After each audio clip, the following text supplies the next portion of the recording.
Hi, welcome to Crumefusion Desserts. This is Angie Crume, and I will be reviewing my attempt to make red velvet kiss cookies. Now, the cookies came out, and they were okay. They weren't the best, and so I'm going to tell you what my beef was with the cookies. First, the cookies required a lot of cocoa powder. And if you've baked with cocoa powder before or you've made hot chocolate, you know that cocoa is really bitter. And so because the recipe called for so much cocoa powder, the cookies had a bitter aftertaste, which I did not like very much. But that's kind of my personal preference because that's why I don't like regular hot cocoa from like Starbucks or even that what I make in my kitchen, because it has that bitter taste. And so that might just be my personal preference, but in my opinion, I think that the cookies call for way too much cocoa powder, making the cookies bitter. And so what I would do about that would be just to use something other than cocoa powder, maybe the baker's chocolate or just a little less cocoa powder and maybe more sugar.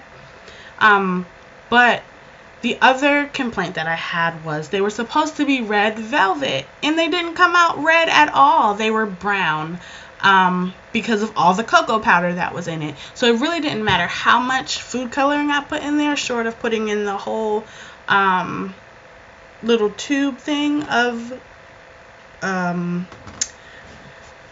food coloring. And two, I didn't use food coloring, I guess, like the recipe called for, because the food coloring tubes, the liquid kind, that also has a bitter taste. And knowing that ahead of time, I actually have some red velvet emulsion that I keep in my kitchen when I make like my red velvet cakes and that sort of thing.